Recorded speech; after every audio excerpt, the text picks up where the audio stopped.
ارے یہ سمجھ لو کہ یہ محفل مدینے میں صلی اللہ علیہ یا رسول اللہ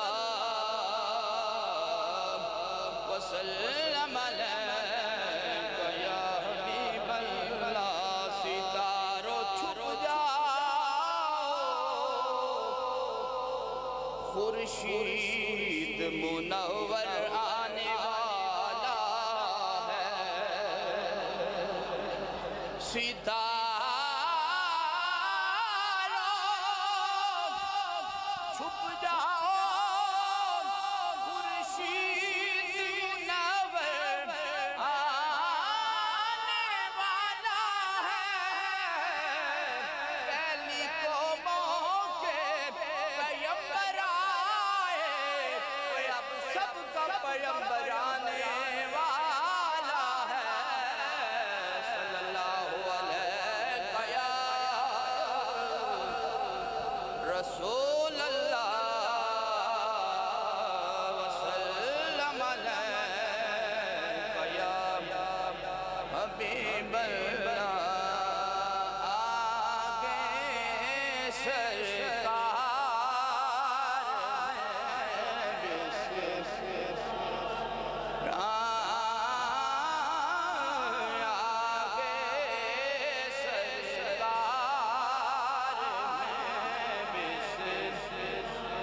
کرا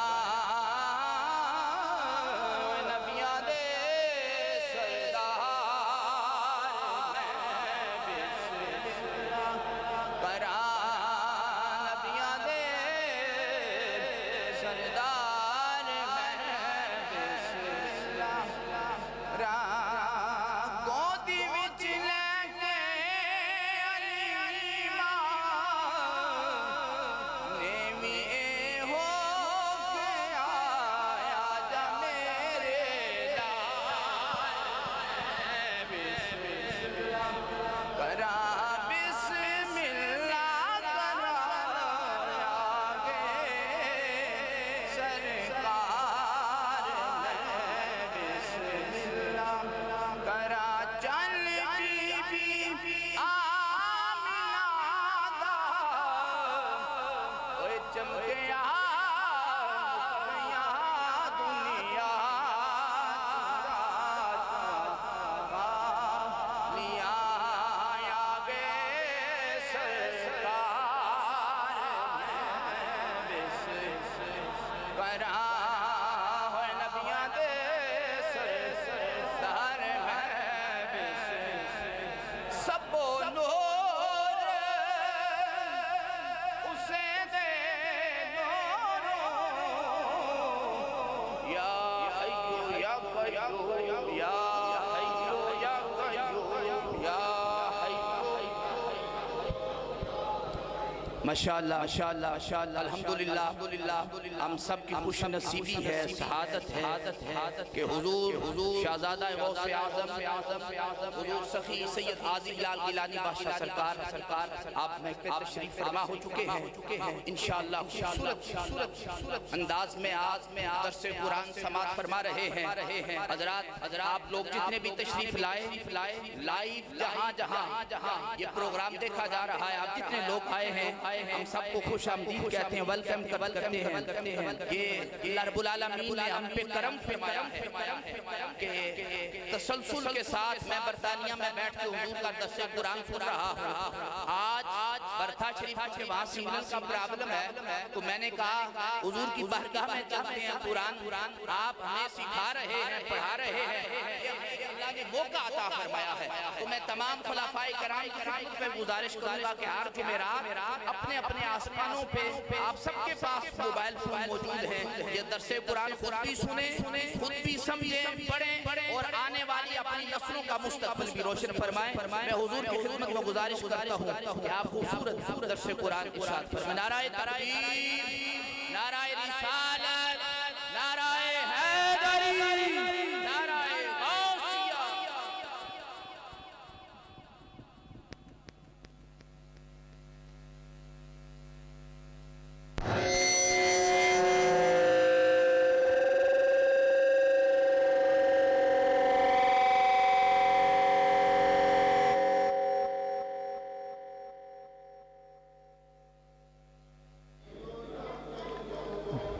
لا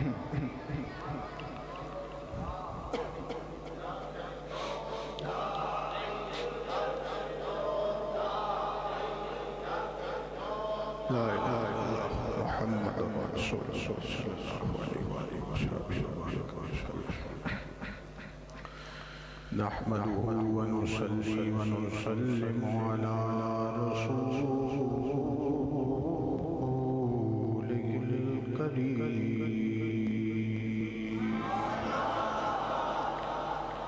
أما بعد فأعوذ بالله من الشيطان الرجيم.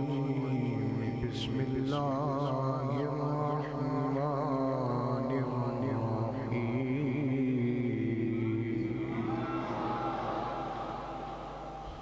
الحمد لله رب العالمين الرحمن الرحيم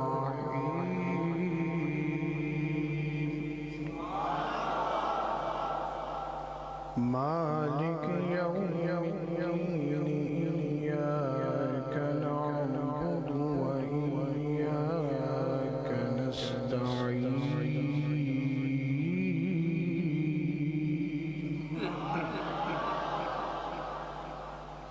اهدنا الصراط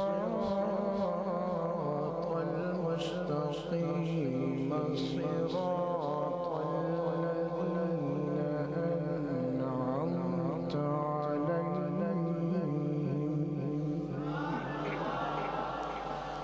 غير المغضوب عليهم ولا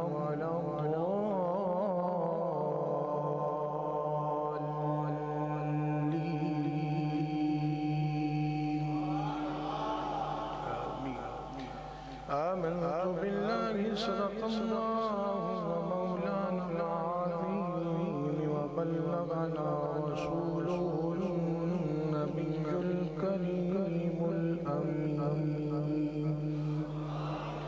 وعليه الصلاة والسلام عليك يا سيدي يا رسول الله وعلى آلك وأصحابك يا سيدي يا رحمة للعالمين. الصلاة والسلام عليك يا سيدي يا جد الحسن والحسين وعلى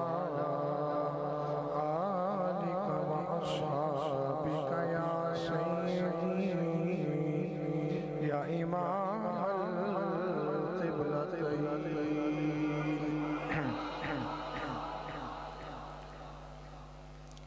میرے معزز محترم مکرم محتشم سامعین کرام، السلام علیکم ورحمۃ اللہ وبرکاتہ. الحمدللہ العظیم، اللہ تعالیٰ کے فضل و کرم سے، اسی کی توفیق سے آج پھر سے ہم درس قرآن کے ایک نئے سیشن میں آپ احباب کی خدمت میں حاضر ہیں اور اسی مقام پر اسی جگہ پر کھڑے ہو کر اللہ کی توفیق سے یہ محفل سجائے بیٹھے ہیں. اور آج کی محفل پاک میں خاص بات یہ ہے کہ خصوصی طور پہ کل ہی برطانیہ سے حضور پیر سید مدثر حسین شاہ صاحب گیلانی دامت برکاتہم القدسیہ آپ خصوصی طور پہ میلاد پاک کے سلسلہ میں در مرشد کی حاضری کے لیے تشریف لے کر آئے. ماشاءاللہ صبح بھی تشریف لائے، میں ایک محفل میں تھا تو ملاقات نہیں ہو سکی، اور خصوصی طور پہ آج درس قرآن سماعت فرمانے کے لیے بھی دوبارہ تشریف لے کر آئے ہیں. کل انشاءاللہ جمعہ مبارک میں آپ کا خصوصی خطاب بھی ہوگا، تشریف فرما ہوں گے۔ جمعے کے بعد جو احباب ملاقات کرنا چاہیں سامنے دربار شریف میں آپ سے ملاقات کا بھی سلسلہ انشاءاللہ ہوگا، اور جتنا عرصہ قیام پذیر ہوں گے اس دوران جتنے بھی جمعۃ المبارک آئیں گے انشاءاللہ پیر صاحب خود پڑھائیں گے، ان کی امامت میں ہم نماز بھی ادا کریں گے، ان کی خوبصورت خطابات سے بھی اپنے دلوں کو منور کریں گے۔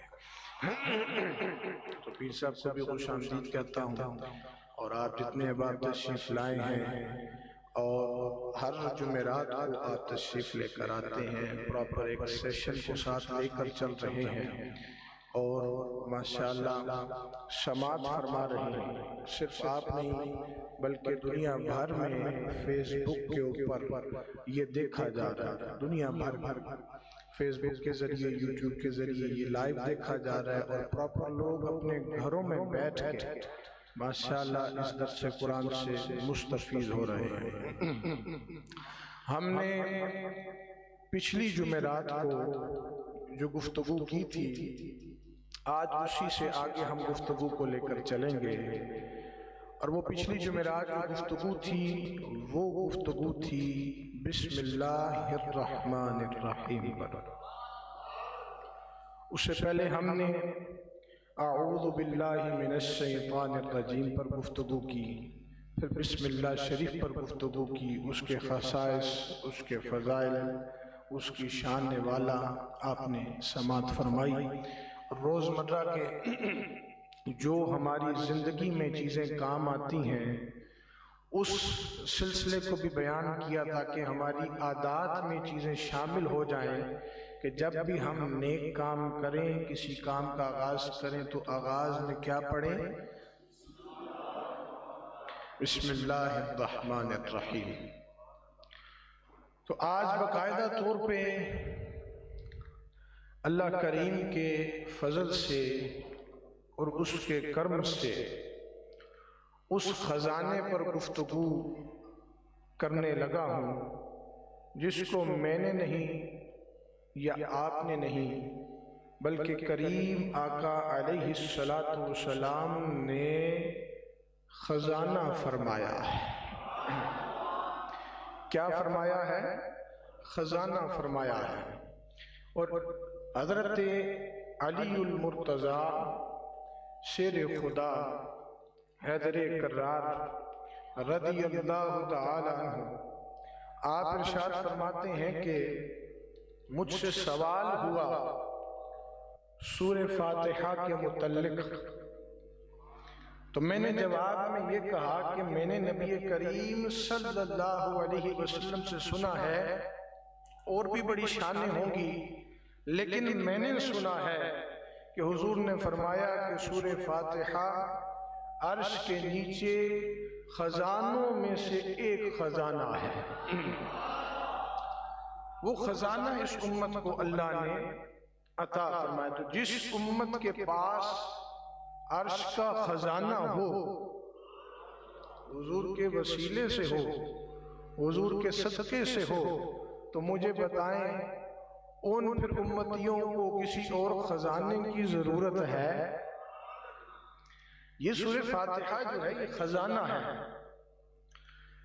سورہ فاتحہ ایک مختصر سورت ہے، ایک ہی رکوع ہے، 7 آیات ہیں، اور 27 اس میں الفاظ ہیں جس کو عربی ٹرم کے اندر آپ کلمہ بھی کہتے ہیں، کلمے ہیں، گرامر کی ٹرم 27 کلمے ہیں اور 140 حروف ہیں۔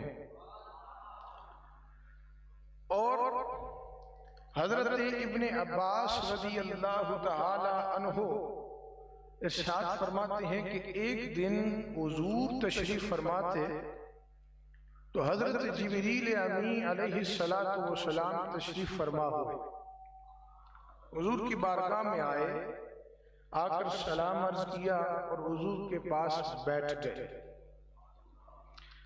اتنی دیر میں حضرت جبریل علیہ السلام نے اپنی نگاہ اوپر اٹھائی اور ان کو کوئی آواز آئی تو حضور کو عرض کی، حضور یہ آسمان کے دروازے کی کھلنے کی آواز ہے۔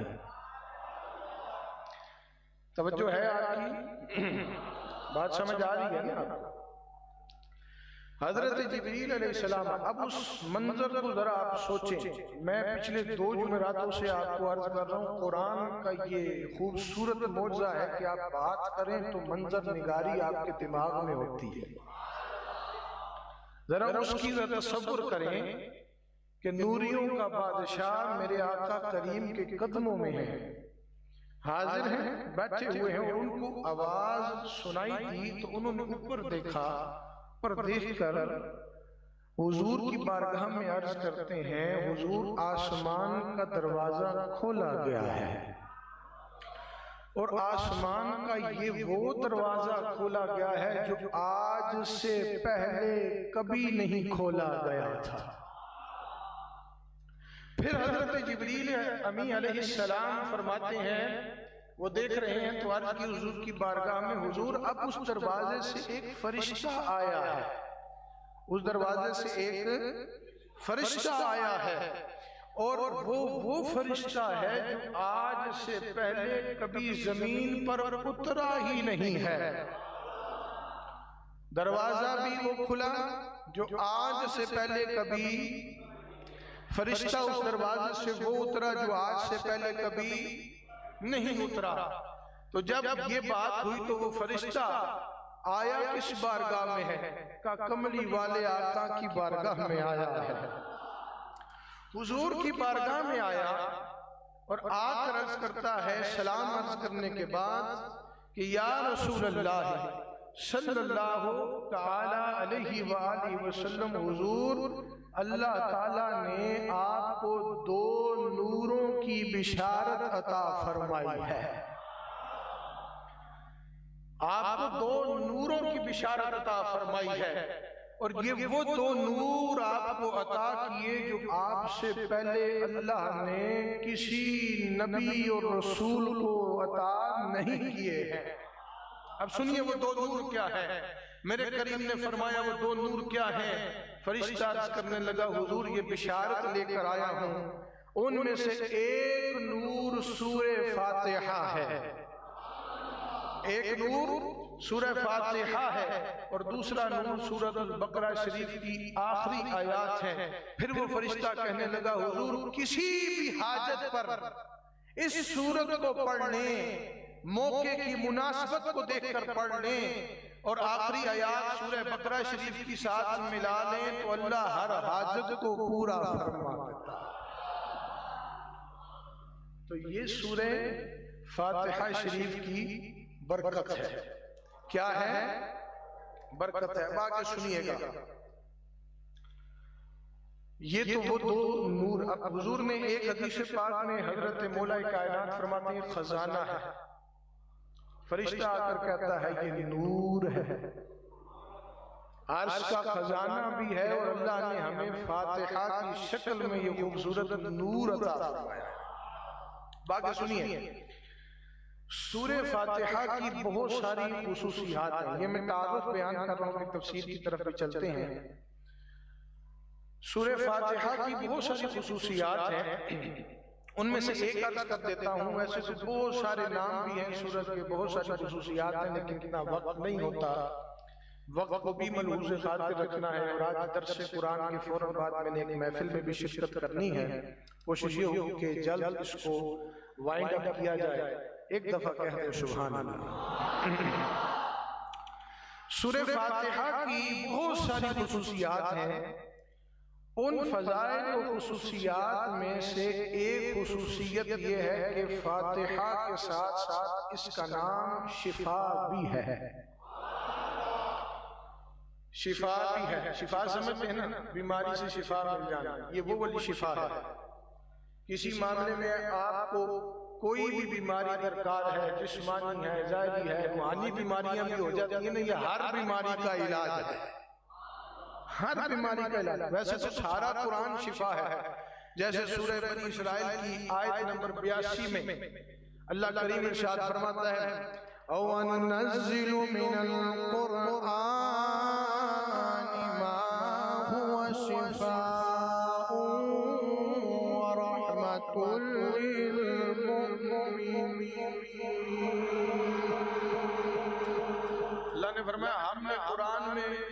وہ چیز اتاری ہے ایمان والوں کے لیے جو شفا سے بھی بھرپور ہے، رحمت سے بھی بھرپور ہے۔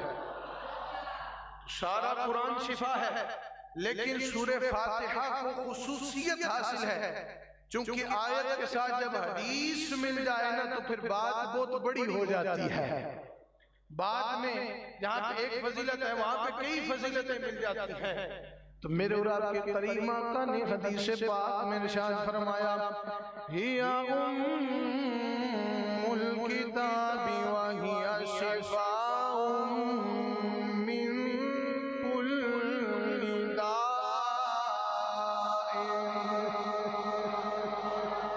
حضور نے فرمایا کہ سورہ فاتحہ الکتاب ہے، یعنی قرآن کی اصل ہے، قرآن کی جڑ ہے، قرآن کا بڑا خزانہ ہے، وہ الکتاب ہے۔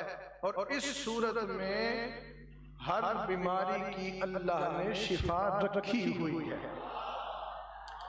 تو یہ سورہ پاک ہے جس پر میں آج گفتگو کرنے لگا ہوں اور آپ سماعت فرمانے لگے ہیں۔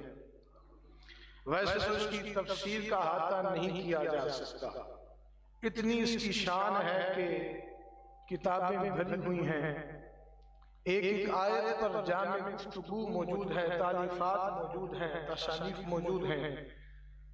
کوشش ہوگی کہ آج اس کو کنکلوڈ کر کے مکمل کریں۔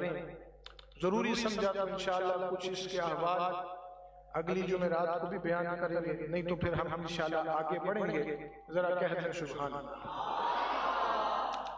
تو اب یہ آپ نے تعارف سماعت فرمایا کہ اس سورہ پاک کا دراصل تعارف کیا ہے، یہ سورہ پاک کا تعارف کیا ہے، اس کی شان کیا ہے۔ اب سماعت فرمائیے سورہ پاک میں کیا ہے، سورہ فاتحہ میں کیا ہے۔ اللہ تعالیٰ ارشاد فرماتا ہے، سب سے پہلے آغاز ہوتا ہے بسم اللہ الرحمن الرحیم۔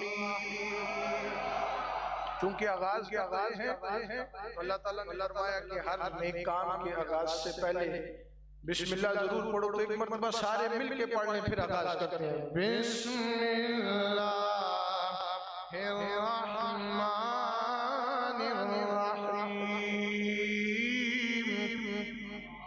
اللہ تعالیٰ ارشاد فرماتا ہے الحمدللہ رب العالمین۔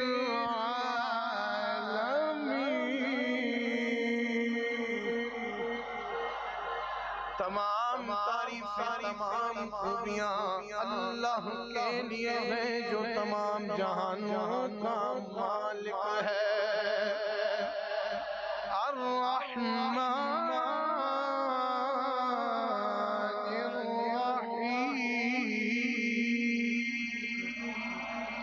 جو نہایت رحم کرنے والا بڑا مہربان ہے۔ مالک یوم الدین جو روز جزا کا مالک ہے، جو بدلے کے دن کا مالک ہے، جو اس دن کا مالک ہے جس دن انصاف کے ترازو پہ سب کو تولا جائے گا۔ پھر ارشاد فرمایا ایاک نعبد و ایاک نستعین۔ ہم صرف تیری عبادت کرتے ہیں، تیری ہی مدد کرتے ہیں۔ اہدنا الصراط المستقیم، چلا سیدھے رستے پر، صراط الذین انعمت علیہم غیر المغضوب علیہم ولا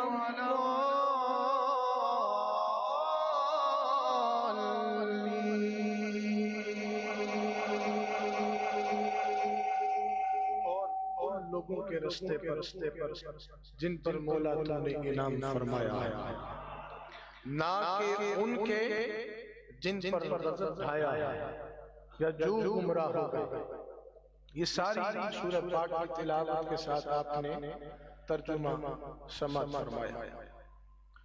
اب آغاز کرتے ہیں اس کے نام سے۔ میں جلدی جلدی چھوٹی چھوٹی باتیں کروں گا تاکہ اس کو کوشش ہو کہ مکمل کیا جائے۔ نام جو فاتحہ ہے، بچے کو پتا ہے، آپ جب تھوڑی سوچ سمجھ بوجھ رکھتے ہیں، چھوٹا سا بچہ بھی درس میں داخل ہوتا ہے، قاری صاحب کے پاس آتا ہے، اسے اور کسی سورت کا نام آتا ہو یا نہ آتا ہو، اس سورت کا نام ضرور آتا ہے۔ آپ سب کو بھی آتا ہے نا، بچپن سے سنتے ہیں سورہ فاتحہ، لیکن ہو سکتا ہے کہ شاید ہی کسی کو پتا ہو کہ فاتحہ کا مطلب کیا ہے۔ فاتحہ کا مطلب ہے شروع کرنے والی۔ یہ یاد رکھیے گا چیزیں، یہ کچھ چیزیں میں ہر جمعرات کرتا ہوں کہ یاد رکھیں، آپ کے بڑے کام آئیں۔ آج آپ پہلی دفعہ ہو سکتا ہے لوگوں نے سنا ہو، یہاں پہ بیٹھے ہیں کثیر تعداد میں، ہو سکتا ہے آپ نے پہلے سنا ہو۔ اب یہ جو اس کا مطلب ہے، اس کے بھی آگے بہت سارے مطلب ہیں، جیسے شروع کرنے والی، اس میں پھر ایک مطلب آ جاتا ہے ابتدا کرنے والی، پھر ایک یہ مطلب آ جاتا ہے کھولنے والی۔ کسی بھی زاویے سے اٹھا کر دیکھیں، چونکہ یہ قرآن پاک کی پہلی سورت ہے، آغاز اس سے ہے، تو اس لیے اللہ نے فرمایا اس کا نام فاتحہ ہو۔ اور تجویز کس کی تھی؟ میرے اور آپ کے کملی والے آقا کی تجویز تھی۔ یعنی اس سورہ پاک کا بذات خود حضور نے نام تجویز فرمایا، کیونکہ قرآن کھولا جائے تو پہلی نظر اس سورت پہ پڑھی جائے، تو پہلی سورت یہ پڑھی جائے۔ قرآن کی تلاوت کی ترتیب سے اگر تلاوت کی جائے تو پہلی یہ سورت ہے۔ نماز میں جب امام کوئی سورت پڑھنا چاہے تو پہلے لازم ہے سورہ فاتحہ پڑھے۔ ہر چیز میں ابتدا اللہ تعالیٰ نے اس خزانے سے رکھی ہے، اس لیے کہ جب اس خزانے سے آغاز کرو گے تمہارے معاملات میں بھی اللہ خزانے پیدا فرما دے۔ اللہ تعالیٰ برکتیں عطا فرما دے۔ تو اللہ کریم نے اس نام کو پسند فرمایا، اور میرے اور آپ کے کریم آقا علیہ السلام نے خود اس کا نام تجویز فرمایا۔ اب یہ لفظ فاتحہ کے اوپر میں نے آپ کو اس کے مطلب کے شارٹ ٹرم میں سمجھا دیا۔ اب آگے بڑھتے ہیں، جلدی جلدی ہم آگے بڑھیں گے۔ آگے آیا اللہ تعالیٰ نے ارشاد فرمایا الحمدللہ رب العالمین۔ تمام تعریفیں، تمام حمدیں، تمام خوبیاں اللہ کے لیے جو جہانوں کا رب ہے۔ پھر فرمایا الرحمن الرحیم، جو نہایت رحم کرنے والا اور بڑا مہربان۔ بولیے بڑا۔ پھر فرمایا مالک یوم الدین، وہ بدلے کے دن کا مالک ہے، وہ روز جزا کا مالک ہے، وہ قیامت کے دن کا مالک ہے۔ اب ان تینوں آیات میں ہر چیز جڑی ہوئی ہے۔ آیات تین ہیں لیکن مقصد جڑا ہوا ہے، اس کو سمجھنا ہے آپ نے، میں بڑی گہری بات آپ کو سمجھانا ہے۔ تین آیات ہیں، ایک چیز ہے جو ان کو جوڑے ہوئے ہیں۔ تینوں میں اللہ تعالیٰ کی حمد بیان ہو رہی ہے۔ آیات تین ہیں، حمد ایک ہے، اور وہ حمد رب کی ہے۔ اسی حمد نے ان تینوں کو جوڑا ہوا۔ اب جب یہ تینوں آیات جڑیں، اب سنیے گا، الحمدللہ رب العالمین۔ حمد کے معنی بھی آج آپ کو میں سمجھا دوں۔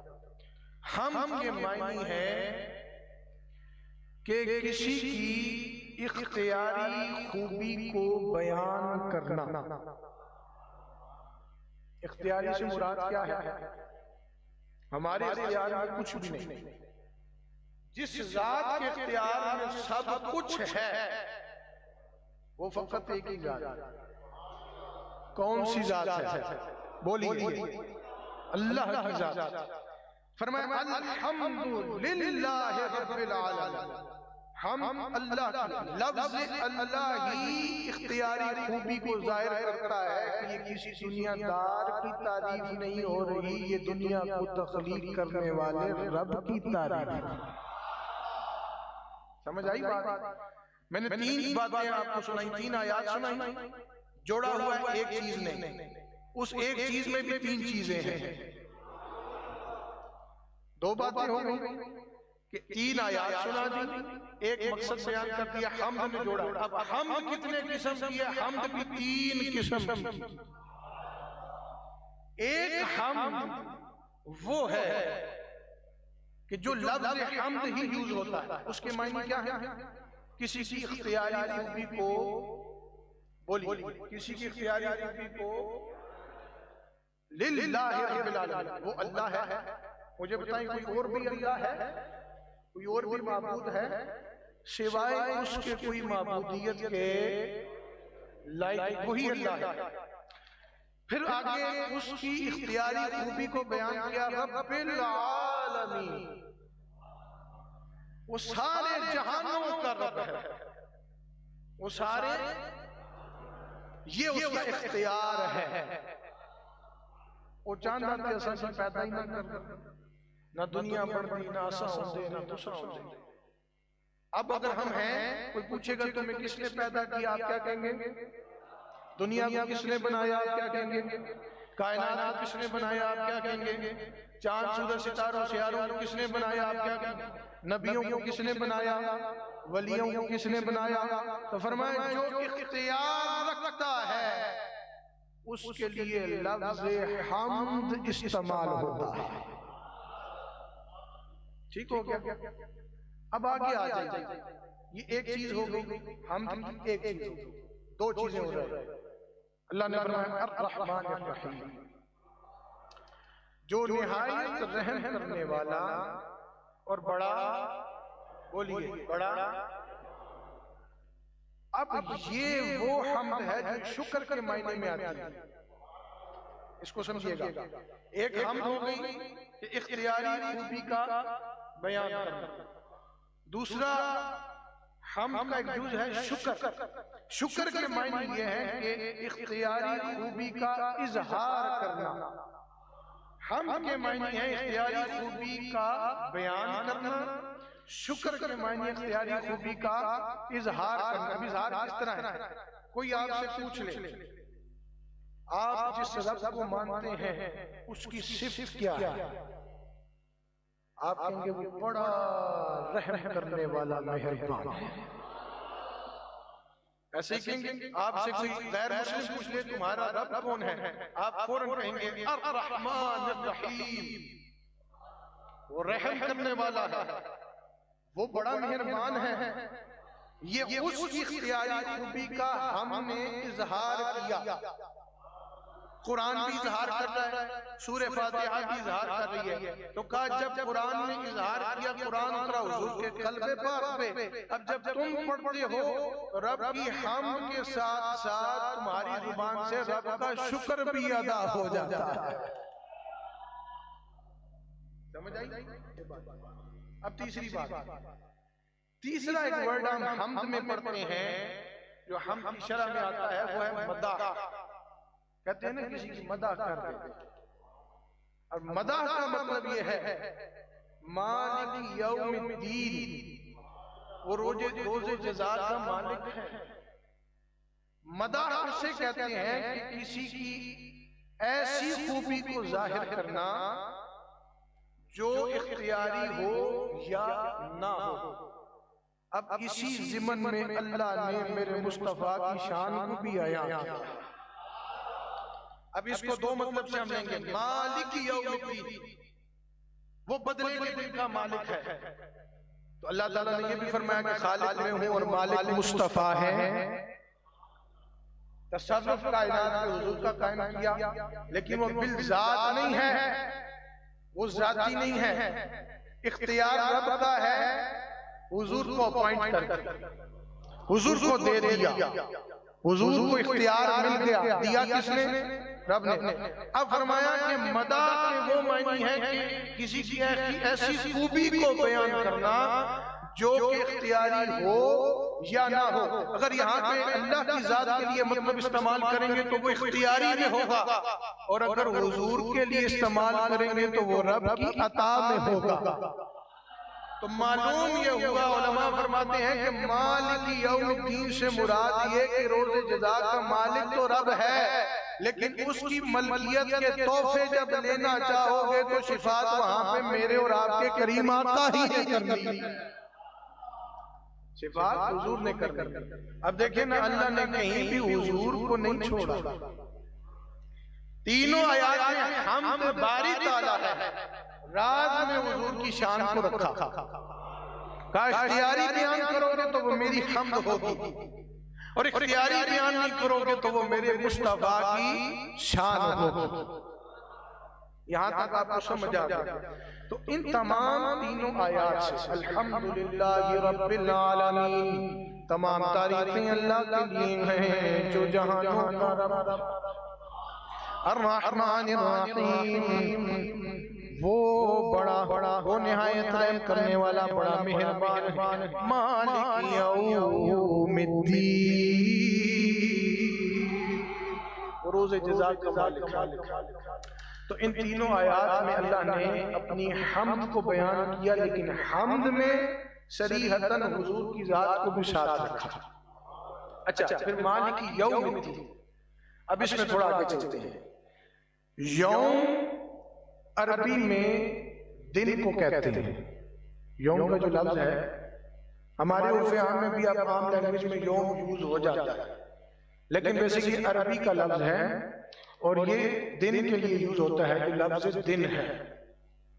اور دن آفتاب کی حرکت سے ہوتا ہے۔ اب جیسے سورج نکلا، دن ہو گیا، غروب ہو گیا، دن چلا گیا۔ دن کا مطلب یہ ہے کہ آفتاب کی حرکت ہو، لیکن یہاں پہ اللہ نے فرمایا مالک یوم الدین، میں روز جزا کے دن کا مالک ہوں، بدلے کے دن کا مالک ہوں، انصاف والے دن کا مالک ہوں۔ تو قیامت کے دن تو آفتاب کو حرکت ہونی نہیں، وہ تو ایک جگہ کھڑا رہے گا۔ وہ کتنے دنوں پر ایک دن مشتمل ہوگا، اللہ بہتر جانے، اللہ کے رسول بہتر جانے، مختلف روایات ہمیں ملتی ہیں، لیکن فرمایا مالک یوم الدین، دن کا لفظ تو آفتاب کی حرکت سے مشروط ہے، لیکن مولا تو نے یہاں پہ یوم فرمایا تو اس دن تو آفتاب نے حرکت کرنی نہیں، تو پھر ادھر مراد کیا ہے؟ اللہ تعالیٰ فرماتا ہے یہاں پہ وقت اور زمانہ مراد ہے، یعنی اس ایک دن میں جتنا بھی وقت ہوگا، وہ 1 سال ہو، 10 سال ہو، 1000 سال ہو، 50,000 سال کا بھی لفظ آیا، 50,000 سال ہو، ایک دن کے برابر، اس میں جتنا وقت اور زمانہ گزرے گا اس سارے وقت کا بھی مالک رب ہے، اس دن کا بھی مالک رب ہے۔ اچھا، پھر آگے فرمایا مالک یوم الدین، یہ جو الدین ہے اس کے 2 معنی ہیں، بدلہ اور انصاف، یعنی یہ وہ دن ہے اس دن تمام حق و باطل اور جملہ معاملات کا اللہ تعالیٰ فیصلہ فرما دے گا۔ جیسے آپ نے دنیا میں رہ کے نیکیاں کی، اللہ اس کا بدلہ بھی دے گا، آپ نے بدیاں کی، اللہ تعالیٰ اس کا بھی بدلہ دے گا، یعنی یہ بدلے کا دن ہے، جو آپ نے بویا وہ آپ نے کاٹنا ہے، جو آپ نے یہاں پہ کیا اس کا انصاف کے ترازو پر، ایک مطلب دین کا بدلہ ہے، ایک مطلب اس کا انصاف ہے، کہ کوئی یہ نہ سمجھے کہ اس دن کسی کے ساتھ ناانصافی ہوگی، ہم انصاف کے ترازو پہ تول کے تمہیں تمہارے حق کا بدلہ عطا کریں گے۔ تو یہاں پہ یہ لفظ بدلے کے لیے استعمال ہوا۔ تو ہم نے کہاں تک پڑھ لیا، سمجھ لیا، الحمدللہ رب العالمین الرحمن الرحیم مالک یوم الدین۔ آگے چلیے، ایاک نعبد و ایاک نستعین۔ اب اس میں تھوڑی سی گہرائی کی باتیں ہیں، آپ نے ذرا وسعت قلبی کے ساتھ سننا ہے، اور بہت بڑا سبق آج میں آپ کو بڑی ذمہ داری کے ساتھ دینے لگا۔ ہو سکتا ہے بہت سارے لوگوں کے خدشات یا کوئی ایسے شیطان جو آپ کو پڑ جاتے ہیں نا، تو ادھر ادھر کی باتیں کرتے ہیں، ان کے شبہات کا ازالہ ممکن ہو جائے، شاید میری بات سے آپ کا کوئی فائدہ ہو جائے، تو بڑی توجہ کے ساتھ ایاک نعبد و ایاک نستعین، ہم صرف تیری ہی عبادت کرتے ہیں اور تیری ہی مدد طلب کرتے ہیں، تیری ہی، بولیے، تیری ہی اور تیری ہی مدد طلب کرتے ہیں۔ ایاک نعبد میں صریحتاً اللہ تعالیٰ نے عبادت کا ذکر فرمایا، اس لیے کہ دیکھیں حق بنتا ہے نا، اللہ نہ پیدا کرتا تو ہم پیدا ہی نہ ہوتے، اللہ تعالیٰ نے ہمیں پیدا فرمایا، ٹھیک ہے؟ اچھا پھر پیدا کرتا تو وہ ہو سکتا ہے جانور بنا دیتا، وہ کیڑا مکوڑا بنا دیتا، نہیں، اس نے انسان بنایا۔ اچھا پھر انسانوں میں ہو سکتا تھا کہ ہمارے سینوں میں ایمان نہ داخل ہوتا، لیکن مولا تیرا شکر ہے تو نے ہمارے سینوں میں ایمان داخل فرمایا۔ پھر یہ بھی ہو سکتا تھا کہ کسی اور نبی کی امت میں اللہ پیدا فرما دیتا، اور انبیاء کی امتوں میں بھی جو ایمان والے ہوئے شان والے ہیں، ہم دل سے تعظیم و ادب کرتے ہیں، لیکن حضور کی امت میں آنا یہ تو بہت بڑا اعزاز ہے نا کہ آپ حضور کی امت میں آئے۔ تو سورہ فاتحہ بھی ملی اس امت کو، حضور نے فرمایا پہلے کسی امت کو نہیں ملی، وہ جو فرشتہ دروازہ کھول کے آیا اس نے کہا حضور یہ خزانہ پہلے نہیں کسی کو ملا، یہ نور پہلے نہیں کسی، حضور آپ کو ملا، کس کے لیے ملا ہے؟ امت کے لیے ملا ہے۔ تو فرمایا کہ ہم نے تمہیں پیدا کیا، جانور کی شکل نہیں دی، کیڑے مکوڑے کی شکل، ہم نے جانور بھی تو پیدا کیے نا، کیڑے مکوڑے، تم انسان پیدا کیے، پھر تمہیں ایمان تمہارے سینوں میں داخل کیا، پھر جس امت میں نبیوں نے آنے کے لیے دعائیں کی، ہم نے اس امت میں تمہیں ان کا امتی بنایا، تو اب حق بنتا ہے کہ اسی کی عبادت کرو۔ اتنا کچھ رب نے دیا، رب فرماتا ہے کہ معنی میں آئے گا تو یہ ہوگا کہ یہ عبادت گزار ہے۔ عبادت کے معنی میں اگر عابد بلائیں گے نا تو کیا معنی ہوگا؟ یہ عبادت کرنے والا ہے، اور عابد اگر بلائیں گے تو یہ کیا معنی ہوگی؟ عبودیت والا ہے، یعنی اللہ کا بندہ ہے، اللہ کا بندہ ہے۔ اور اللہ کا بندہ کیسے بنا جاتا ہے؟ اس کا شکر گزار بن کے، اس کی صفت و ثنا کر کے، اس کی بارگاہ میں عبادت کر کے، اس سے محبت کر کے، اس کی صفت و ثنا، اس کی حمد، اس کی توحید و تمجید کا جو جھنڈا ہے، وہ علم ہے، بلند کر کے کہا یہ نعبد ہے۔ اچھا پھر آگے فرمایا، اب یہاں پر ایک چھوٹی سی بات میں عرض کر دیتا ہوں، نعبد عبد سے بنا، عبد کے مطلب ہے اظہار عجز۔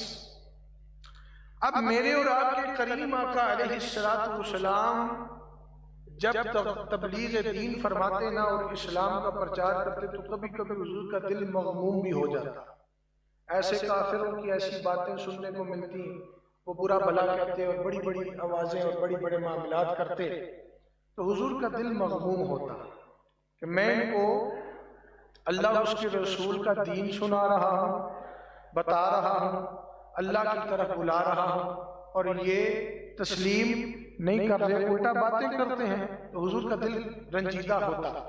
تو حضور کی اور حضور کی امت کی تسلی اور تشفیع کے لیے اللہ تعالیٰ نے سورہ ہجر میں آیت نمبر 98 اور 99 میں کچھ فرمایا ہے، جس میں اسی بندگی کا اور نعبد کا ذکر ہے۔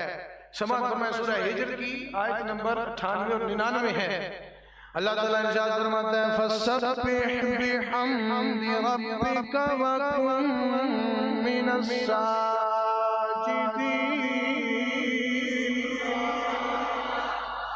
وَاعْبُدْ رَبَّكَ حَتَّى يَأْتِيَكَ الْيَقِينُ۔ حضور بھی تبلیغ فرماتے، دل مغموم ہو جاتا، وہ مانتے نہیں۔ آگے مسلمانوں کی بھی تسلی و تشفیع کے لیے اللہ نے فرمایا، اس میں سب کی تسلی ہوگی۔ اللہ نے فرمایا وہ نہیں مانتے تو نہ مانیں، ایاک نعبد و ایاک نستعین، جب تم نے ہمیں رب مان لیا اور سمجھتے ہو کہ رب حق ہے اور سچائی پر ہو، تو پس رب کی ہی، اپنے پروردگار کی ہی تسبیح کرو، اسی کی حمد کرو، اسی کے لیے سجدہ کرو، اور پروردگار کی جو بندگی کرتے ہیں وہی آخرت میں فلاح بھی پا جاتے ہیں، ان کا انجام بڑا خیر والا ہوتا ہے۔ تو انجام بخیر ہوتا ہے۔ جو بندگی، یہاں پہ فرمایا وَاعْبُدْ رَبَّكَ حَتَّى يَأْتِيَكَ الْيَقِينُ، کہ بندگی کرو۔ تو بندگی سے مراد اظہار عجز ہے، ان غرور و تکبر کر کے رب دا فیض نہیں مل سکتا نا، رب کی رحمت نہیں، کہا وہ عجز و انکساری سے پاک ایک ہی ذات ہے، اور وہ رب کائنات کی ذات ہے۔ انسان عاجز ہے۔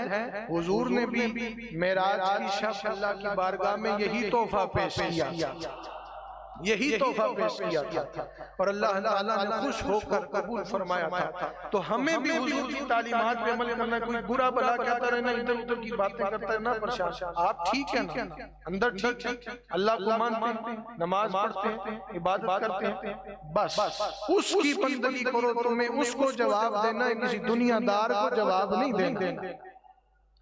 تو اللہ تعالیٰ نے اس میں سب کی تسلی و تشفیع فرما۔ اچھا آگے آ جائیے، ایاک نستعین، اب اس پر تھوڑی سی تفصیلی گفتگو ہے۔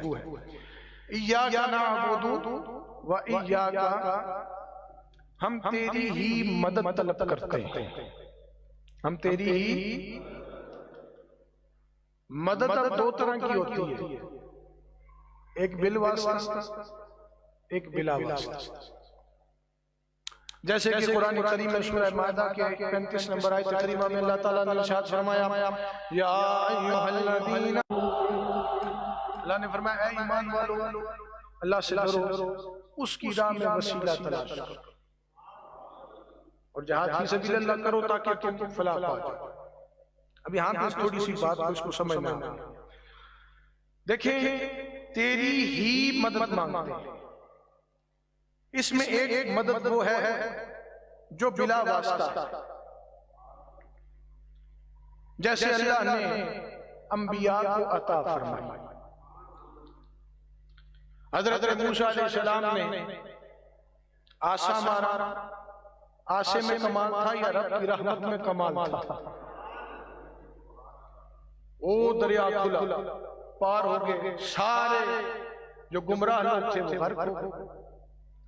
اسی طرح حضرت عیسیٰ علیہ السلام جب لوگ پیچھے پڑے تو اللہ تعالیٰ نے اٹھایا تھا یا خود اٹھ گئے تھے؟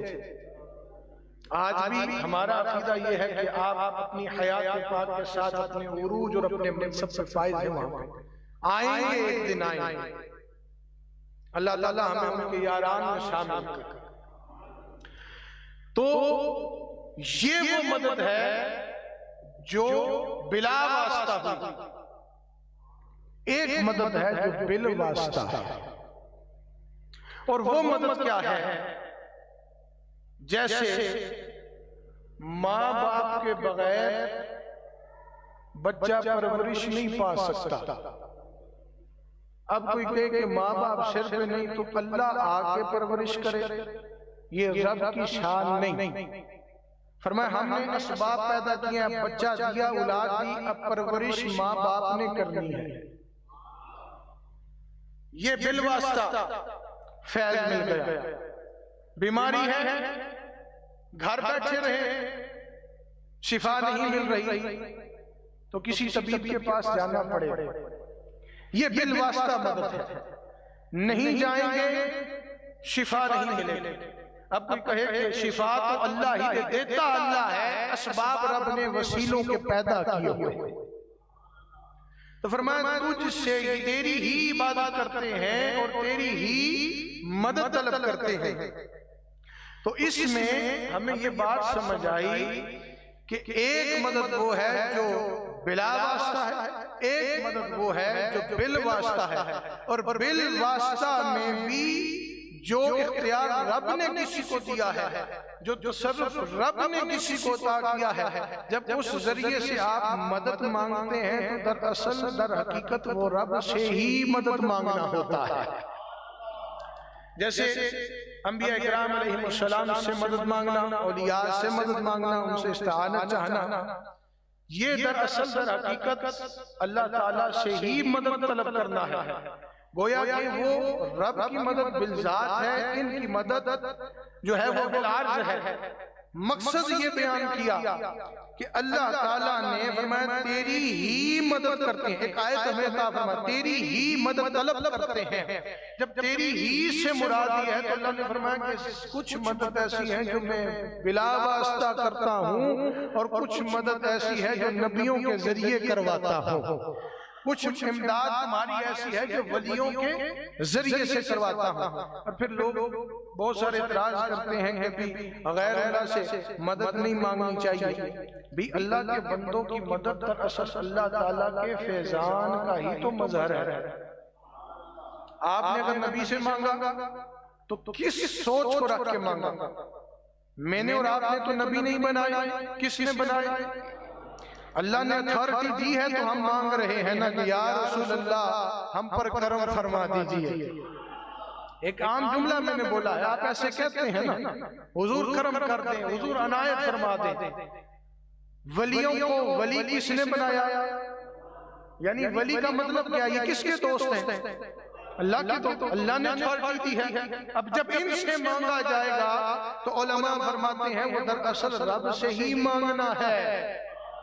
نبی سے مانگنا جائے گا وہ رب سے ہی مانگنا ہے۔ اب غیر اللہ سے مانگنا اب کیسے؟ سورہ بقرہ شریف کی آیت نمبر 45 ہے، اللہ تعالیٰ ارشاد فرماتا ہے وَاسْتَعِینُوا بِالصَّبْرِ وَالصَّلَاةِ وَإِنَّهَا لَكَبِيرَةٌ إِلَّا عَلَى الْخَاشِعِينَ۔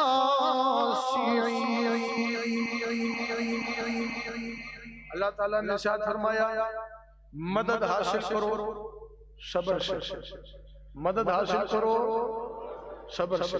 کیوں فرمایا؟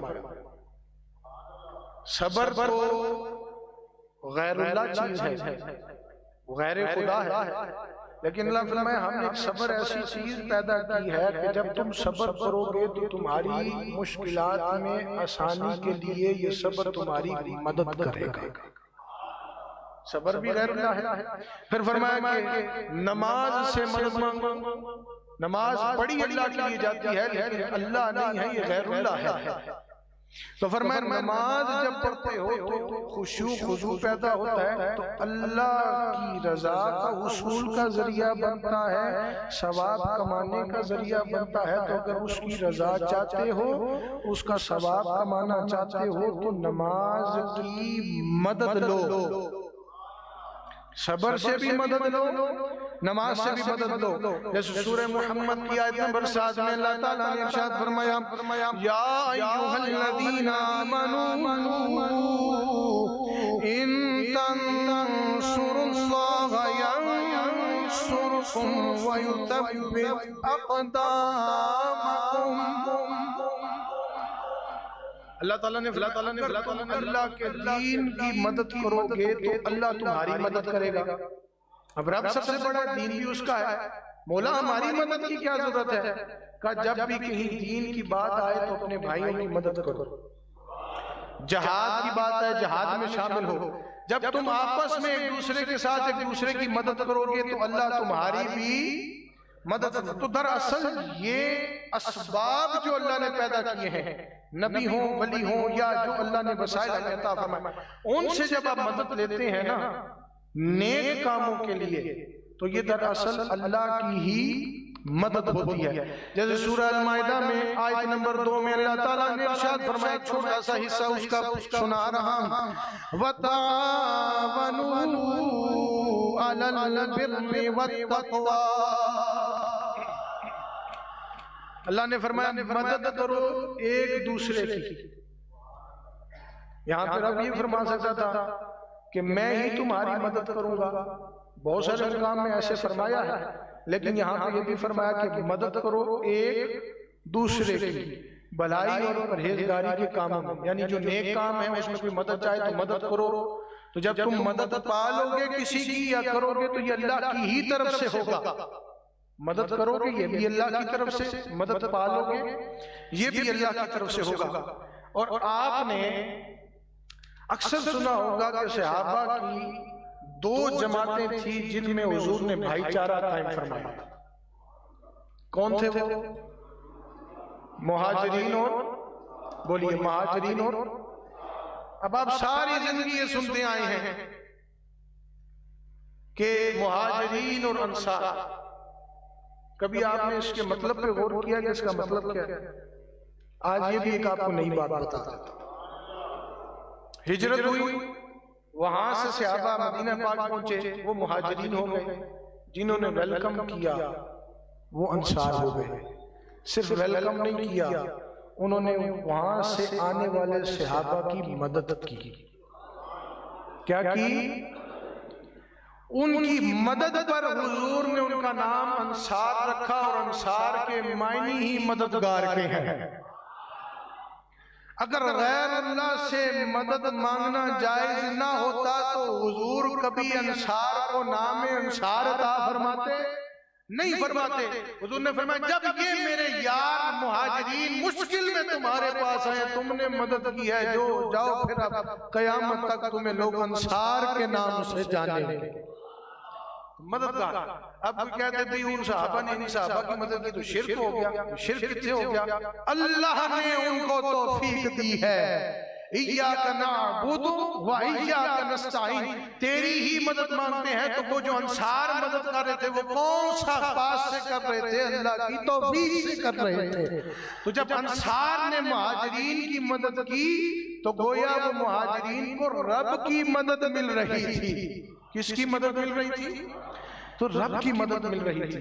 تو یہ ہمیشہ یاد رکھیں کہ کبھی بھی انسان وسیلے کے بغیر کچھ بھی نہیں پا سکتا. وسیلے کے بغیر کچھ بھی. باتیں بہت ساری ہیں، میں اختتام کی طرف چلتا ہوں. آگے چلیے تو سورہ مائدہ کے اندر آیت نمبر 55 ہے، مشہور آیت کریمہ ہے. اللہ تعالیٰ ارشاد فرماتا ہے انما ولیکم اللہ ورسولہ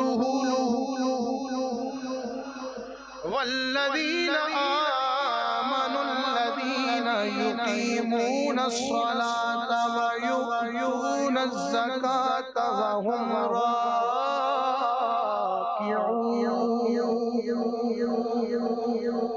اللہ تعالیٰ نے فرمایا اے مسلمانوں تمہارا مددگار اللہ، اس کے رسول، اور وہ مسلمان ہیں جو زکوٰۃ بھی دیتے ہیں نماز بھی پڑھتے ہیں. معلوم یہ ہوا کہ رب تعالیٰ فرما رہا ہے کہ ایک میں بھی تمہارا مددگار ہوں. اب میری عطا سے کسی رسول کے دربار سے تم نے جو پایا وہ بھی تمہارا مددگار ہے. میرا دل ذات ہے، اس کا عطا کیا ہوا ہے، میں نے اس کو عطا کیا ہے. پھر اللہ نے فرمایا مسلمان بھائی بھی آپس میں ایک دوسرے کے مددگار ہیں. یعنی جب بھی مشکل آ جائے کہ کوئی ایک مسلمان اٹھ کر کسی دوسرے مسلمان کی نیکی کے کام میں مدد کرے اور اس کی نیت یہ ہو، اس کے لیے ولایت اور نبوت شرط نہیں، آپ ایک دوسرے کی مدد کر سکتے ہیں. تو اس جس کے ساتھ مدد کی گئی ہو نا، اس کی مشکل دور ہو جائے تو یہ سمجھے کہ یہ اللہ کی ہی مدد ہے. کس کی مدد ہے؟ تو اب آپ کو سمجھ آ گئی ہوگی کہ ایاک نعبد و ایاک نستعین کیا ہے. عبادت صرف اس کی ہے، مدد کے لیے اس نے بہت سارے اسباب ہمیں پیدا فرما کے عطا کیے.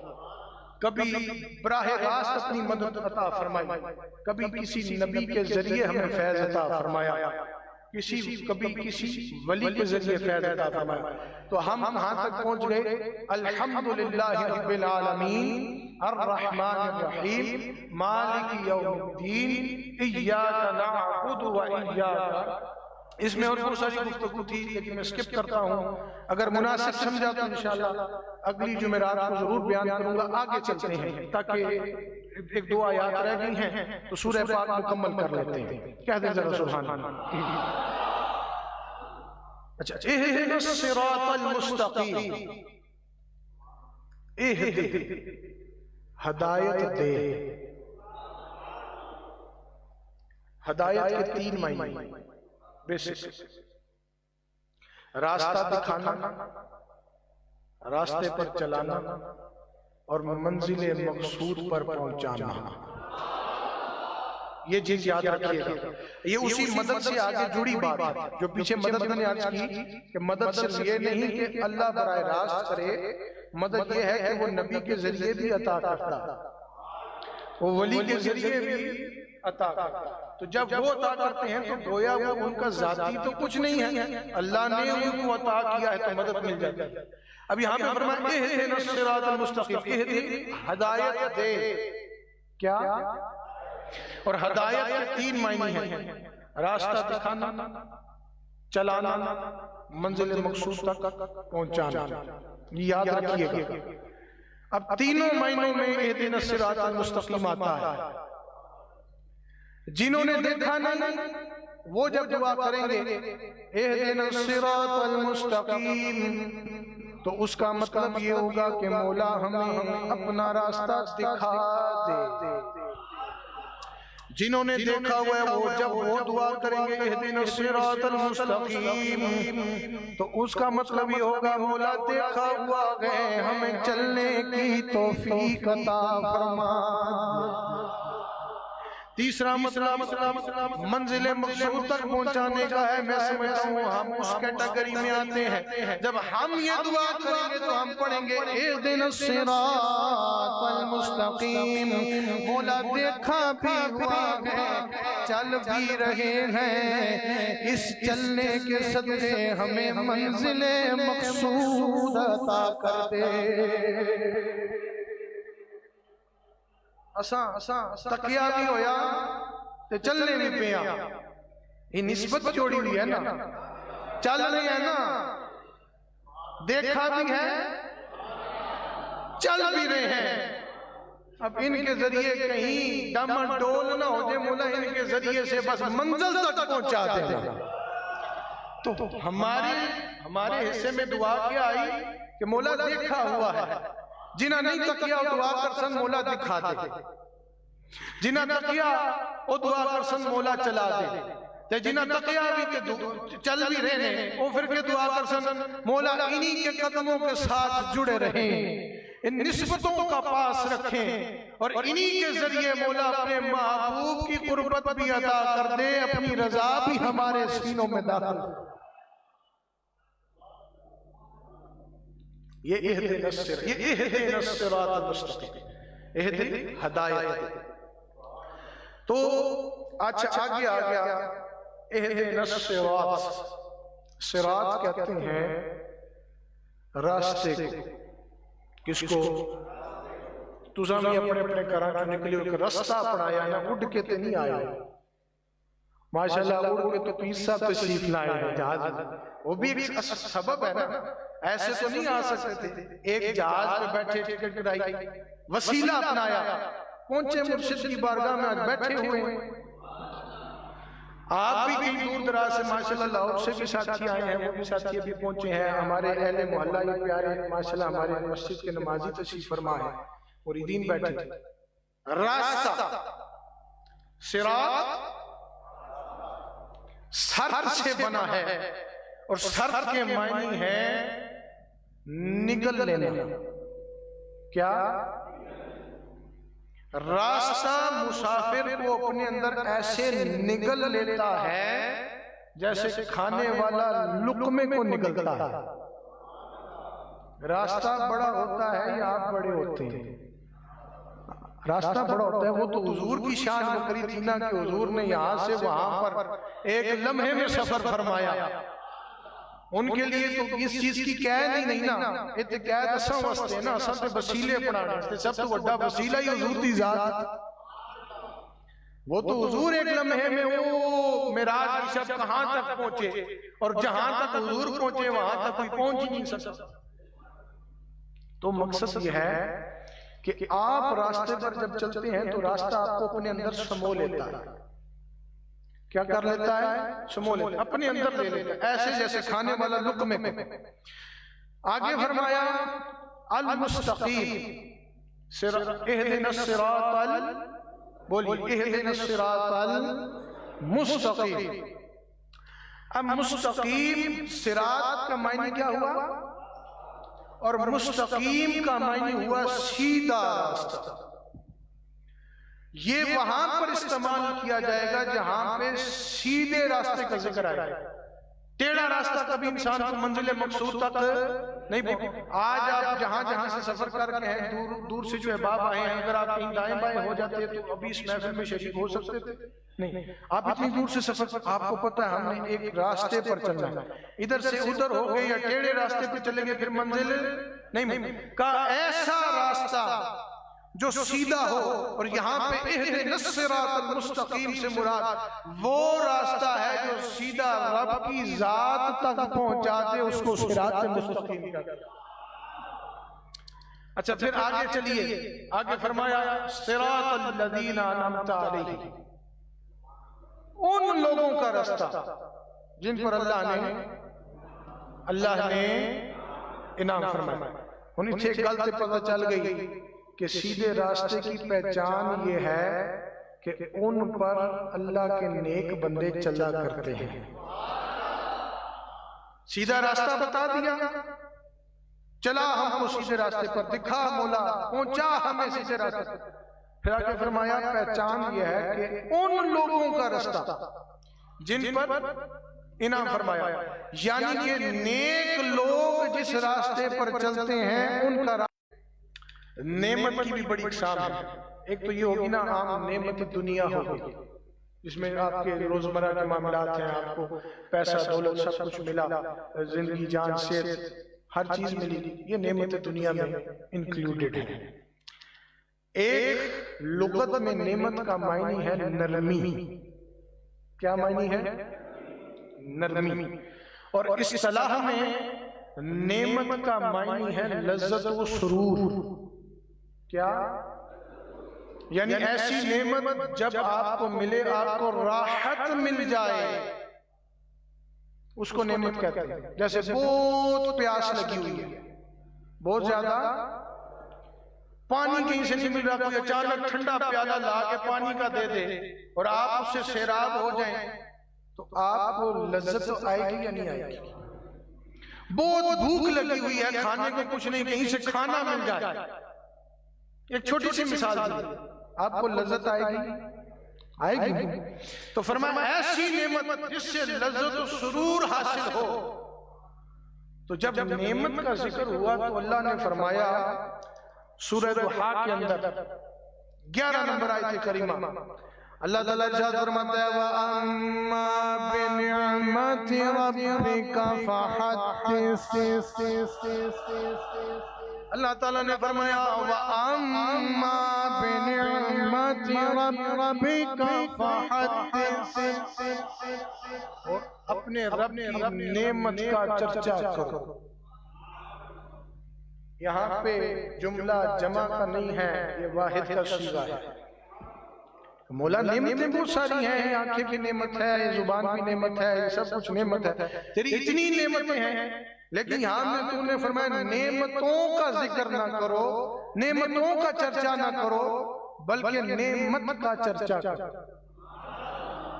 اس لیے فرمایا واحد کا صیغہ کہ سب نعمتیں جس نعمت کے صدقے اللہ نے ہمیں دی ہے وہ ایک ہی رب کی نعمت ہے، وہ میرے اور آپ کے آقا ہے۔ تو نعمت سے مراد یہ ہے کہ صراط الذین انعمت علیہم، ان لوگوں کا راستہ۔ تو یہاں پہ نعمت سے مراد اگر حضور کی ذات کو بھی دیا جائے تو کہا نبی بھی فیض پا گئے تو حضور کے در سے پا گئے۔ حضور کے صحابہ کس کے رستے پر چلے؟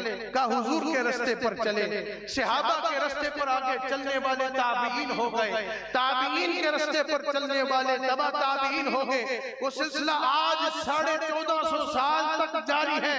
آج بھی ہم مرشد کے قدموں میں بیٹھے ہوئے ہیں، اور ان کا وہی رستہ ہے جو ان سے بڑوں کا رستہ تھا، جو آگے ان سے بڑوں کا رستہ تھا کہ جب ساری کڑیاں مل کر ایک بارگاہ میں پہنچتی ہے وہ ایک ہی نعمت ہے، وہ میرے مصطفیٰ کی ذات ہے۔ صراط الذین انعمت علیہم واما بنعمت ربک فحدث، نعمت کا چرچا کرو۔ مولا پھر کون سی نعمت کا چرچا کریں؟ کہا ماہ میلاد آیا ہے، اور اس ماہ میلاد میں وہ نور عروج کے ساتھ زمین پر لباس بشریت میں اظہار میں آیا ہے کہ جس نور کی چمک کا صدقہ یہ تمہیں جانیں بھی دی ہیں، یہ تمہیں جسم بھی دیے ہیں، تمہیں اولادیں بھی دی ہیں، تمہیں دنیا کی دولت بھی دی ہے، تمہیں دین کی دولت بھی دی ہے، تمہیں قرآن بھی دیا ہے، ایمان بھی دیا ہے، تمہیں میں نے اپنا رب ہونا بھی ظاہر فرما دیا ہے۔ سب کچھ جس نعمت کے صدقے سے دیا ہے، بس اس نعمت کا چرچا کرو، اس میں سب نعمتوں کا چرچا ہو جائے۔ یعنی جو حضور کی بات کر لے اسے سمجھے اللہ کی ساری نعمتوں کا شکر ادا کر۔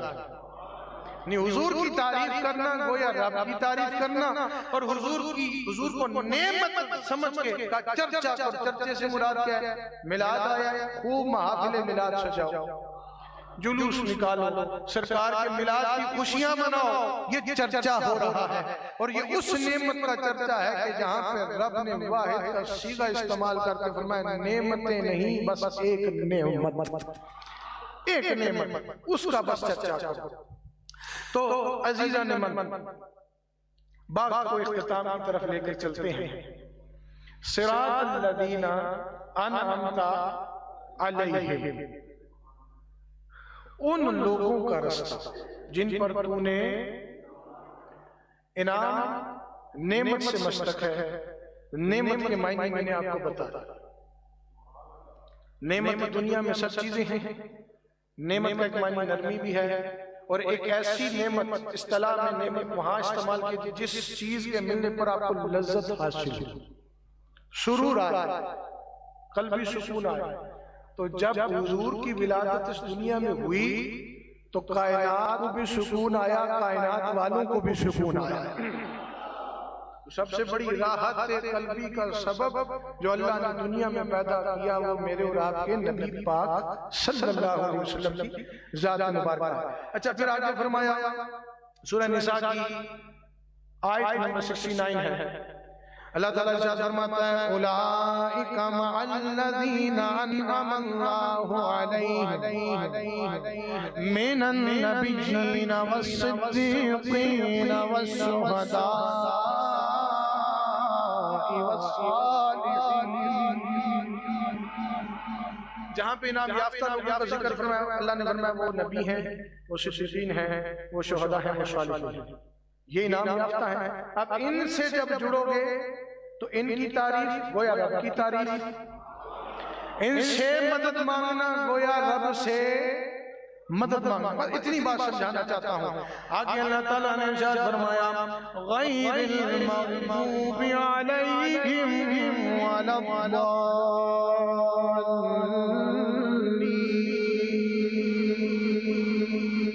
اللہ تعالیٰ نے ارشاد فرمایا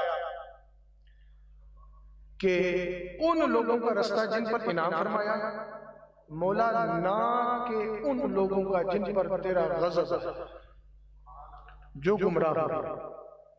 غیر المغضوب، یہ جو لفظ غیر ہے اس کے تین معنی ہیں۔ ایک معنی ہے نہ، ایک معنی ہے سوا، ایک معنی ہے مگر۔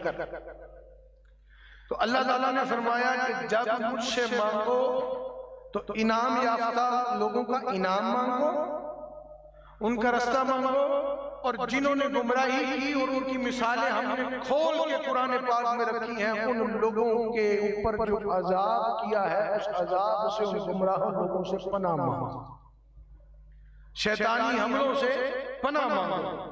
اب لفظ غیر استعمال فرمایا جس کے معنی نہ، سوا، مگر، اور غیر المغضوب، مغضوب غضب سے نکلا۔ اور اگر کسی انسان پر غضب کی کیفیت طاری ہو تو اس کا عالم یہ ہوگا کہ مثال کے طور پہ غضب کا اصطلاحی مطلب یہ ہے کہ بدلہ لینے کی کیفیت میں انسان کے دل میں جوش پیدا ہو، یعنی ایک ہوتا ہے نا غصہ آنا، ایک ہوتا ہے غضب آنا۔ غضب وہ ہوتا ہے کہ انسان اوپر والے درجے پر ایک جوش کی کیفیت میں ہوتا ہے میں بدلہ لے لے، لیکن اللہ تعالیٰ جسم سے بھی پاک ہے، اللہ تعالیٰ دل سے بھی پاک ہے، اللہ تعالیٰ اسی کیفیات سے بھی پاک ہے۔ تو رب نے اپنی ذات کے لیے لفظ کیوں استعمال فرمایا، اپنی ذات سے کیوں منسوخ کیا گیا؟ یہاں پہ اگر رب کے لیے لفظ استعمال ہوگا تو اس کا مطلب ہوگا ارادہ عذاب۔ جب ہمیں غصہ آتا ہے تو ہمارے لیے استعمال ہوگا کہ اس کے دل میں جوش آ گیا کہ بدلہ لینے کی کیفیت، لیکن جب رب کے لیے استعمال ہوگا تو پھر مطلب ہوگا اللہ نے ارادہ عذاب فرما دیا ہے۔ اب اس کی گہرائی کو سمجھیں، جن پر اللہ نے ارادہ عذاب فرمایا ہے اللہ فرما رہا ہے ان کے راستے سے پناہ مانگو، کہو کہ نہ ان کے راستے پر نہ چلانا مولا جو تیرے عذاب کے مستحق ہیں، نہ ان کے راستے پر نہ چلانا جو گمراہ ہوئے۔ ضالین کا مطلب ہے جو گمراہ ہو گئے، جو کیا ہو گئے؟ گمراہ ہو گئے۔ اب حدیث پاک چھوٹی سی سنا کر بات ختم کر رہا ہوں۔ حدیث پاک حضور سے پوچھا گیا کہ غیر المغضوب علیہم ولا الضالین، اس میں غیر المغضوب علیہم سے کیا مراد ہے اور ضالین سے کیا مراد ہے؟ تو حضور نے فرمایا مغضوب علیہم سے مراد قوم یہود ہے، قوم یہود ہے، وہ اللہ کے عذاب کے مستحق ہوئے، اللہ نے ان پر عذاب نازل فرمایا۔ اور ضالین سے مراد قوم نصارہ ہے، وہ لوگ ہیں جو گمراہ ہوئے، سرکشی کی، نبی کی تعلیمات سے روگردانی کی۔ اللہ تعالیٰ نے فرمایا یہ گمراہ ہو گئے، کہ گمراہوں سے بھی چھٹکارا مانگو جب مجھ سے دعا کرو، اور جن پر میرا عذاب نازل ہوا یا ہو چکا ہے یا ہوگا ان لوگوں سے بھی پناہ مانگو، ان لوگوں کے معاملات سے بھی پناہ مانگو۔ راستے دو طرح کے اللہ نے دکھا دیے، اس پوری صورت کے خزانے سے بھرپور فرما دیا۔ اس پوری صورت میں پورے قرآن کا خزانہ اللہ نے پیدا فرما دیا۔ آپ دیکھیں اس میں اللہ نے اپنی حمد کا بھی ذکر فرمایا، میری بارگاہ میں شکر کیسے کرنا ہے اللہ نے یہ بھی سکھایا، اور میرے ساتھ حضور کی مداح کو کیسے جوڑنا ہے وہ بھی اللہ نے سکھایا، پھر میری عبادت کے ساتھ میرے دیے ہوئے اسباب کو کیسے استعمال کرنا ہے وہ بھی اللہ نے ہمیں بتایا، پھر کن رستوں پر چلنا ہے کن رستوں پر نہیں چلنا ہے سب اللہ نے بیان فرما دیا، اور پھر آخر میں فرمایا آمین۔ کیا فرمایا؟ فرمایا الحمدللہ رب العالمین الرحمن الرحیم مالک یوم الدین ایاک نعبد و ایاک نستعین اهدنا الصراط المستقیم صراط الذین انعمت علیہم غیر المغضوب علیہم ولا الضالین۔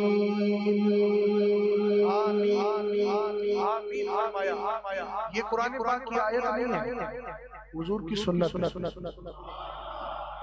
یعنی جب بھی حضور نے فرمایا دعا کیا کرو، خاص طور پہ یہ خزانہ جب پڑھو تو کیا کہا کرو، اس لیے ہم نماز میں بھی آہستہ آواز سے دل میں جب امام تلاوت مکمل کرتا ہے تو ہم دل میں کیا کہتے ہیں، ہلکی آواز سے کیا کہتے ہیں، آمین کہتے ہیں۔ کیوں؟ جس آمین کو حضور کی سنت ہوتے ہوئے اللہ نے نماز میں بھی داخل فرما دیا، آپ سوچو اس آمین کی اہمیت کیا ہوگی۔ اور حضرت جبریل علیہ السلام نے عرض کیا کہ سورہ فاتحہ کے ساتھ آمین کا وہ تعلق ہے کہ جو تصنیف کے ساتھ مہر کا تعلق ہوتا ہے، یعنی کتاب اگر مہر نہ لگے نا تو وہ مکمل نہیں ہوتی، ایسے ہی سورہ فاتحہ کے ساتھ آمین نہ لگائی جائے تو یہ مکمل نہیں ہوتی ہے۔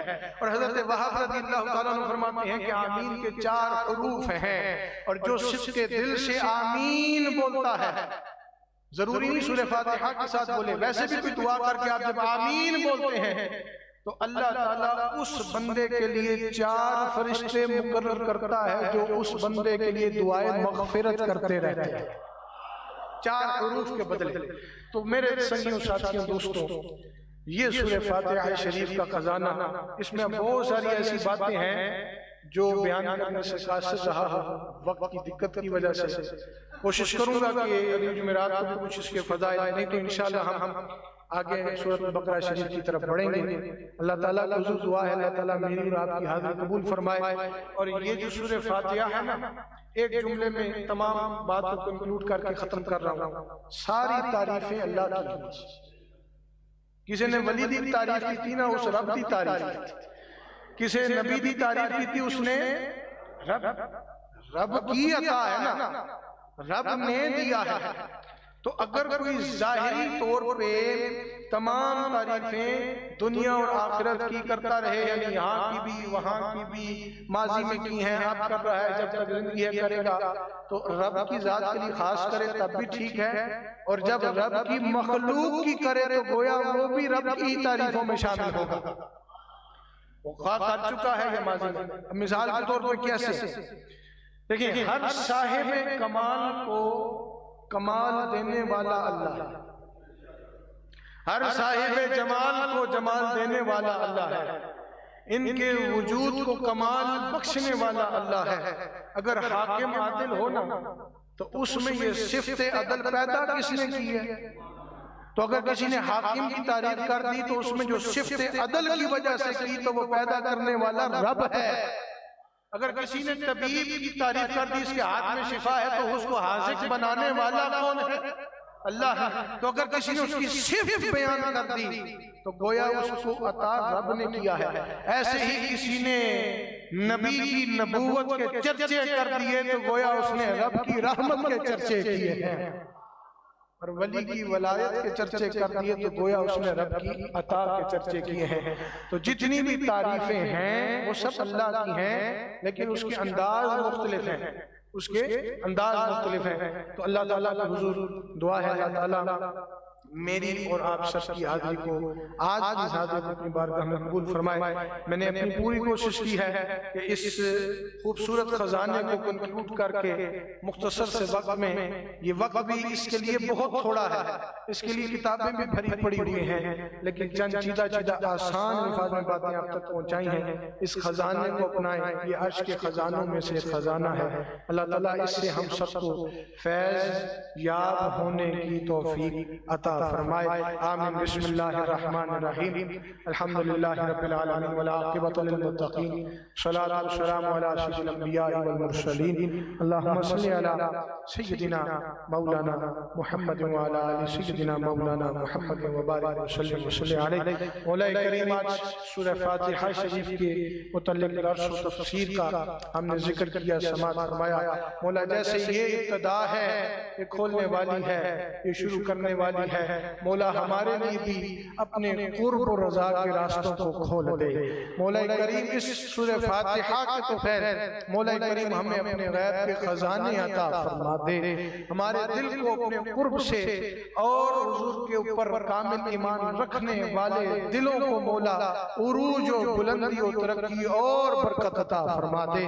مولا کریم جتنے احباب آئے ہیں محبت سے سنتے ہیں، جتنے فیس بک کے اوپر لائیو بھی ہمیں سماعت فرما رہے ہیں، اسپیشلی وقت نکالتے ہیں، دیکھتے ہیں، مولا سب کو اس خزانے کی برکتیں عطا فرما. جو آج ہم نے گفتگو کی، اس گفتگو کو سن کر سمجھنے کی مولا توفیق عطا فرما. حضور مرشد کریم شیخ الاجپال کو صحت کاملہ دراز عمر بالخیر نصیب فرما. وصلی اللہ تعالی علی رسول خیر خلقی سیدنا مولانا محمد وعلی آلہ واصحابہ اجمعین برحمتک یا ارحم الراحمین.